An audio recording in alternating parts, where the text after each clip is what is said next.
कुंभकर्ण और रावण दोनों ही इतने बलशाली थे कि कोई देव, राक्षस, गंधर्व आदि इन दोनों के बल के आगे टिक नहीं पाया था। श्री राम ने भी बड़ा परिश्रम कर इन दोनों का वध कर इन पर विजय पाई थी। परंतु क्या हुआ था जब ये दोनों हनुमान जी से टकराए थे? क्या परिणाम निकला था उस भिड़ंत का? इस रोचक वृतांत को जानने के लिए वीडियो को अंत तक अवश्य देखें। आप भी हैरान हो जाएंगे जानकर। ओम गणपति चैनल में आपका स्वागत है। अगर आपको हमारे वीडियो पसंद आते हैं तो कृपया चैनल को सब्सक्राइब और वीडियो को लाइक अवश्य करें। इससे हमें और भी अच्छा कार्य करने की प्रेरणा मिलती है। वाल्मीकि रामायण युद्ध कांड सर्ग 67 के अनुसार हाथ में विशाल शूल लिए हुए महाबलवान कुंभकर्ण जब युद्ध भूमि में पहुंचा था तो उसे देख वानर गण त्रस्त हो गए थे और इधर उधर भागने लगे और अंगद के पास जाकर बोले, हम उस राक्षस के सामने किसी प्रकार भी ठहर नहीं सकते। तब अंगद ने उन सबको समझाया और प्रोत्साहित किया। तदंतर ऋषभ, शरभ, नील, द्विविद, हनुमान आदि वानर यूथपति अति शीघ्रता के साथ रण क्षेत्र की ओर चले। हनुमान जी वहां आकाश में स्थित हो कुंभकर्ण के सिर के ऊपर बहुत और विविध प्रकार के वृक्ष तथा पर्वत शिखर बरसाने लगे। कुंभकर्ण भी हनुमान जी के फेंके हुए पर्वत शिखरों और वृक्षों को अपने शूल से चूर चूर करने लगा। तदंतर कुंभकर्ण अपना प्रचंड शूल उठाकर वानरी सेना पर झपटा। ये देख हनुमान जी ने एक बड़ा भारी पर्वत उठा लिया और क्रुद्ध होकर उस पर्वत को खींचकर भीमकाय कुंभकर्ण पर दे मारा। उस प्रहार की चोट से कुंभकर्ण घबरा गया और खून और चर्बी से नहा उठा। इस प्रहार से कुंभकर्ण भी क्रोधित हो उठा और अपना शक्तिशाली शूल घुमाकर हनुमान जी की छाती पर दे मारा, जिससे हनुमान जी के मुख से भी रक्त निकला। परंतु उसी समय उस महासमर में हनुमान जी भयंकर गर्जना करने लगे। इतने में नील ने भी एक पर्वत शिखर कुंभकर्ण पर फेंका, परंतु कुंभकर्ण ने उसको घूंसे के प्रहार से ही चूर चूर कर दिया। तदंतर ऋषभ, शरभ, नील, गंधमादन ने कुंभकर्ण पर संयुक्त आक्रमण कर दिया, परंतु कुंभकर्ण ने उन सबको मार मार कर चित कर दिया और वे सभी मूर्छित हो गए। इसके बाद अंगद कुंभकर्ण से युद्ध करने पहुंचा और उन दोनों का महायुद्ध हुआ। पहले अंगद ने कुंभकर्ण को लात मारकर मूर्छित कर दिया, फिर बाद में कुंभकर्ण ने मुष्टिका प्रहार से अंगद को मूर्छित कर दिया। उसके बाद कुंभकर्ण अपना शूल उठाकर सुग्रीव की ओर लपका। सुग्रीव ने एक बड़ी सी शिला उठाकर कुंभकर्ण पर दे मारी। कुंभकर्ण की छाती से टकराकर उस शिला के टुकड़े टुकड़े हो गए। उस शिला के आघात से कुपित हुए कुंभकर्ण ने सुग्रीव को मार डालने के लिए उस शूल को घुमाकर सुग्रीव की ओर छोड़ दिया। कुंभकर्ण के फेंके गए उस शूल को हनुमान जी ने उछलकर बीच ही में पकड़ लिया और तोड़ डाला। उस 1000 मन भारी लोहे के बने हुए बड़े शूल को हनुमान जी ने अपने घुटनों पर रखकर तोड़ डाला।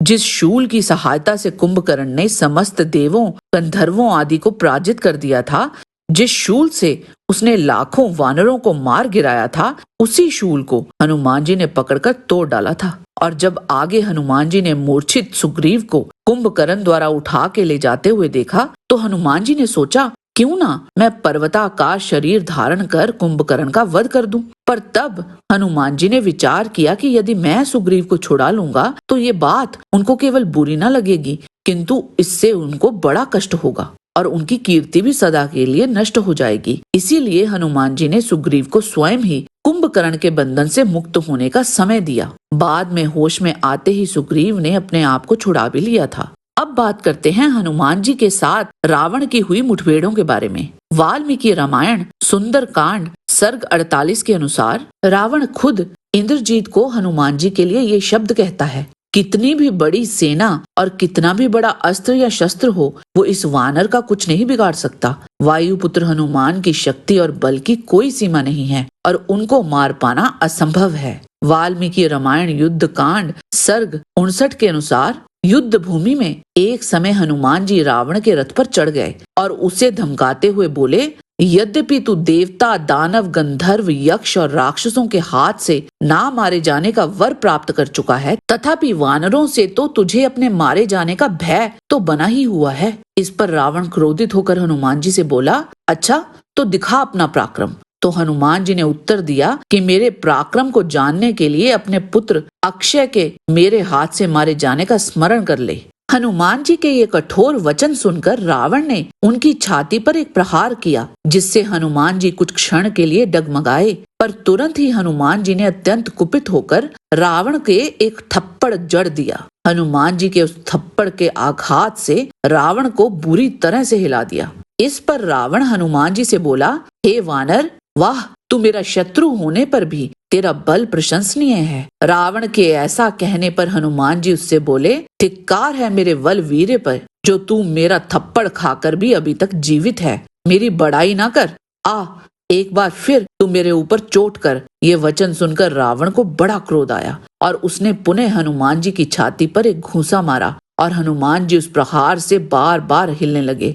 इतने में ही रावण नील के साथ युद्ध करने लगा और उसे अपने प्रहारों से मूर्छित कर दिया। फिर रावण का लक्ष्मण जी के साथ युद्ध हुआ और लक्ष्मण जी को भी रावण ने मूर्छित कर दिया। लक्ष्मण जी को मूर्छित देखकर रावण उनको उठाने लगा, परंतु जो रावण हिमालय, मंद्राचल और सुमेरु पर्वत अथवा देवताओं सहित तीनों लोकों को अपनी भुजाओं में दबाकर उठा सकता था, वह रण क्षेत्र में पड़े हुए लक्ष्मण जी को उठा ना सका। इसका कारण यही था कि लक्ष्मण जी विष्णु भगवान का अंश अवतार थे। इतने में हनुमान जी वहां आ पहुंचे और रावण पर क्रोध में भरकर एक जोरदार मुष्टिका प्रहार किया। उस प्रहार की चोट से रावण ने घुटने टेक दिए और भूमि पर गिर पड़ा। उसके मुख, आंखों और कानों से बहुत सा रक्त बहने लगा। उठने की चेष्टा करते हुए वह फिर से निश्चेष्ट हो अपने रथ में जा लुढ़क गया। उस समय उसे होश न था, वह मूर्छित था। जिस लक्ष्मण जी को रावण हिला भी नहीं पाया था, उन्हीं लक्ष्मण जी को हनुमान जी ने बिना किसी प्रयास के ही उठा लिया और श्री रामचंद्र जी के पास ले गए। श्री राम के हाथों रावण की मृत्यु ना लिखी होती तो आप स्वयं कल्पना कर सकते हैं कि आगे हनुमान जी क्या क्या कर सकते थे। महाभारत के वन पर्व में जब हनुमान जी भीम जी से मिले थे, तब उन्होंने अपने शब्दों में कुछ इस तरह कहा था, बड़े से बड़ा राक्षस भी मेरे सामने टिक नहीं सकता था। अगर श्री राम के शौर्य की चिंता ना होती तो वो खुद रावण को मार देते। रावण और कुंभकर्ण के अतिरिक्त मेघनाद ने भी हनुमान जी का पराक्रम देखा था। 2 बार मेघनाद के अचूक ब्रह्मास्त्र के वार को हनुमान जी सह गए थे। ब्रह्मास्त्र के आगे भी वह स्वेच्छा से नतमस्तक हुए थे। उन्होंने अपना बल रावण की लंका को जलाकर भी दिखाया था। वहां रावण और मेघनाद दोनों मौजूद थे और उनके देखते ही देखते हनुमान जी ने पूरी लंका खाक कर दी थी। जय बजरंगबली। आज के वीडियो में बस इतना ही। आशा करते हैं कि आपको हमारा ये आज का वीडियो पसंद आया होगा। कृपया इसे लाइक और शेयर अवश्य करें। किसी भी प्रकार की त्रुटि के लिए आप सबसे क्षमा याचना करते हुए आपसे निवेदन है कि प्रेम पूर्वक परम पिता परमात्मा को मन में धारण करें और बोलें, वैदिक सनातन धर्म की सदा ही जय।